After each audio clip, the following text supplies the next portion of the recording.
What's up, hobos? Yep. Some perspective here. This is my guitar. And the stickers are weird. My little nephew put that downstairs, and I don't know. Anyway, this is the back of a Stratocaster, and I've been having some trouble because I was on gauge 11 strings. My local music store don't really have 11s the last two times I was in, so I got some heavy 10s. This is kind of too thin for me, but it'll do. I've already talked loads about this before.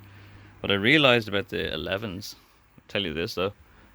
If you think like tightening and loosening a guitar is like almost like a freaking saw.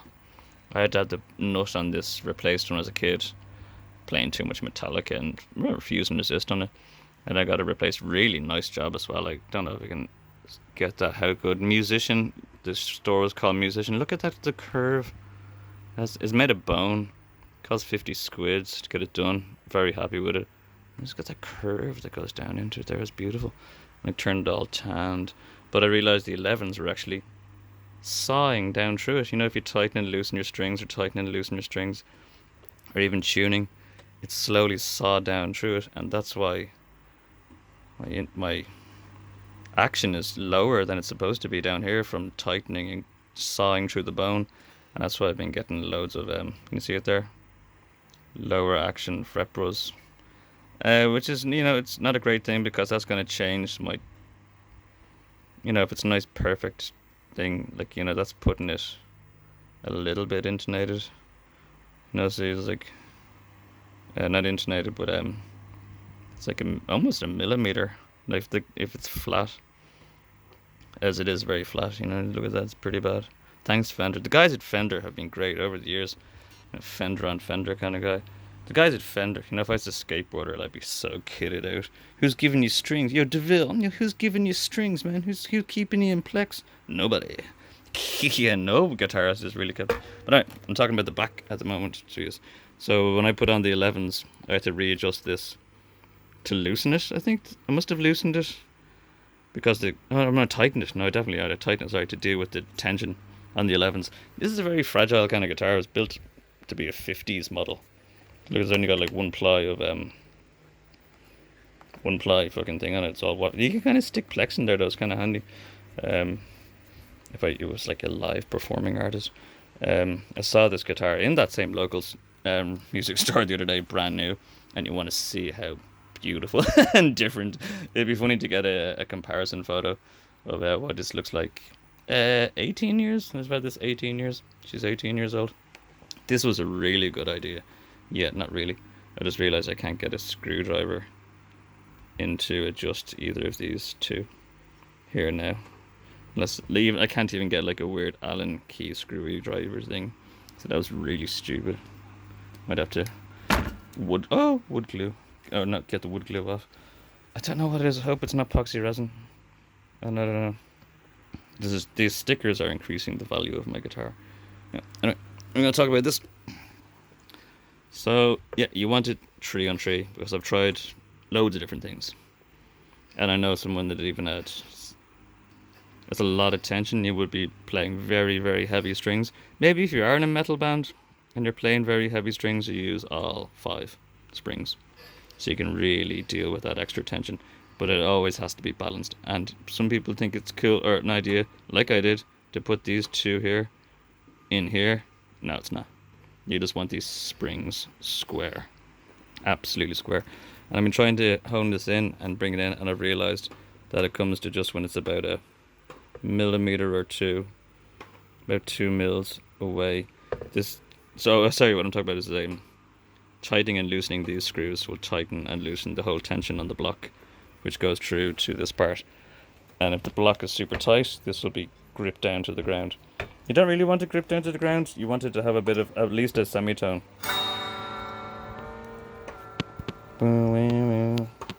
At least a semitone. But I suppose in Floyd Rhodes you might have a full tone available. But you definitely want a... Let's check it out.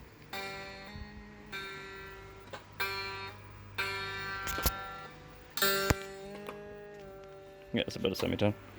You want about a semitone, anyway. But then you want this to be about 2 minutes. It looks almost like perpendicular, but I realized you don't want it squashed up against. What I mean is tightening and loosening these two.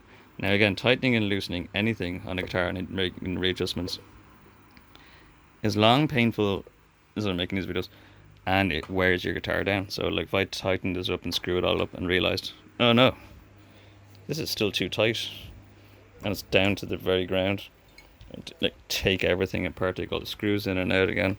It affects lots, it affects everything just doing things on a guitar. Like if you're setting up the heights, like the altitudes on these guys, you need to loosen your strings and tighten your strings and loosen your strings and tighten your strings, and the strings get messed up, and again it starts sawing through the nut. It starts sawing through the nut. But tightening and loosening and tightening and loosening and tightening and loosening. Tightening and loosening your strings isn't the worst thing for them, as long as they're tightened and loosened into the tuning.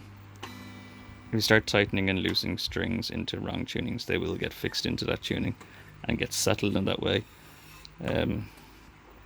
Billy Corgan even uses drop D guitars. Lots of people use drop D guitars because I don't mind dropping D, but at the same time, if it's broken into hold drop D. I actually noticed this in tune. That's what I realized about this as well. You can kind of do this work with the strings tight. You just ease it off on the block a bit, and you can kind of do these, but again, more tension is more problems. I notice as I got a screwdriver here, what I do is I just lean into it, push into it, and push down on the springs to take the tension off the screw, because you don't want these becoming too loose. And yeah, maybe a bit looser on that one even. You want to kind of even. You really want this balanced. Yeah, but anyway, it was the 11s gauges that I was using. Just push in, push down, push, lifty loosey. Looks alright there. Maybe. But anyway, that block needs to. I was wondering about this block.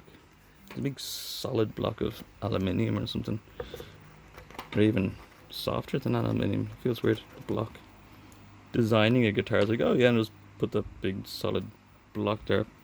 This thing kind of chimes and sings a bit. Has a nice, gives that release, I suppose, of tension off the strings that you probably wouldn't get on most acoustics, but they're fine, they work great, or Gibsons and things. But I don't know, I think Floyd Rose kind of things use this at the back as well. So this is my advice, keep those parallel. Use 5 if you're using heavy metal strings. Also, when you're popping your strings in, just another point, don't just grab them from any position when you string a guitar through. Give them a twist. You'll notice one side is really strong, and then like 180 degrees, or 180 degrees. So the other side is really strong, and try and latch them in so you get the tight biting point. Don't just put them in any old way. And another thing, when you're stringing up here and doing this, I could have done a video. I was having a nervous breakdown when I was trying to do this, so I didn't want to record at the same time when you have 2 hands. These have gotten a bit locked up. Never try to you have to be careful not to have the string twisted when you tune. So you really want the string to be very straight, as in not wound or twisted. It's like you might pop a thing in here, it's in a weird position underneath. You might just stick it in, wrap it up, but it might be twisted. And if the string is twisted, it's gonna be pretty freaking waff. Like really waff. You want it, like what I'm saying is like, I don't know how to say it, like not twisted. What's the word for not twisted? Flag, I don't know. But yeah, you want it not twisted. Settled out. I was gonna make a video showing how to tune Stratocaster. Are these slot styles? Some people think they're harder. These slot style kind of ones, you really want them to be wound like that all the way through.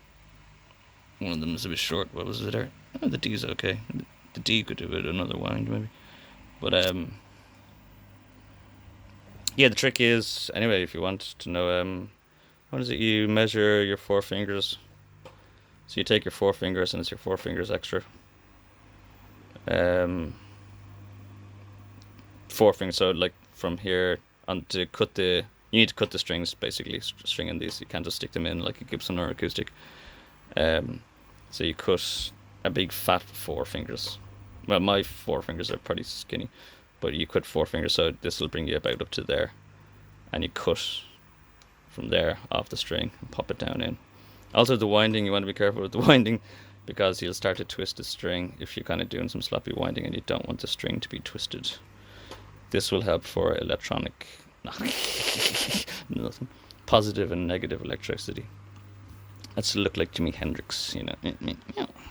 Who is the great? I think he's the greatest, one of the greatest men. I don't think he was 27. Fuck that. I think he was about 37, man. You know what I mean? And Bob Dylan wasn't really honest about his age. I don't know, man. He's such a man. He's an amazing voice. And I'm not getting too nostalgic on James Marshall Hendrix. I think I have more tax stickers to stick on this. I've got work to do. Anyway, so that's it. The advice for the back of the guitar. String tensions will make a massive difference, and we never know. You want the semitone on this at least. That looks really tight to me. It's usually a bit more bent up. Oh, missed it. So if you want more bite down there on the string tension you're using, loosen these. And if you want it tighter, tighten these. The problem when you have these super tight, and if you can tighten these down totally so there's no whammy whatsoever, but you'll have to adjust all the saddles down to make them higher so that they don't get fret buzz. And it's designed, I think, to have a little bit of bite, so you want that semitone, I suppose, down there. Yeah. I think I had a nightmare that this was actually turning like out impossible. It's like, no, the strat doesn't work anymore. I think it was. Hopefully it was a nightmare. Right. This is only supposed to be from my dad, but I knew it was going to be too long to... Don't you hate when people do that? Stick a Seymour Duncan. I was a young man, you know what I mean? I was a young man without preamps. Like, I worked all summer and I bought a Strat, and the Strats sucked. So none of these are Strat pickups. I'm going to put all the Strat pickups in my old first guitar, because it's a nice guitar. And I'll take out the pickups that came with that, which are probably fine, you know what I mean? That's going to be a Stratocaster, which has nice freaking... Really, I'm milking it, or pushing this. I'll show you the difference here between them.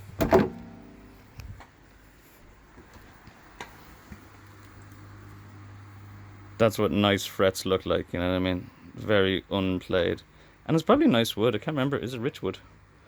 But it's a nice neck. It's like it's very varnished, but maple. It's got these stones in it. I think it's kind of cool looking. Yeah, so that's a Strat there. Stratocaster down at the bridge. Who does that? And they're all flat. They're the ones that came with it.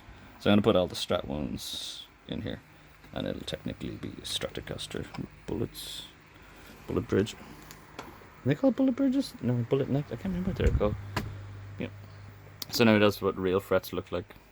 Really nice and pointy and unplayed.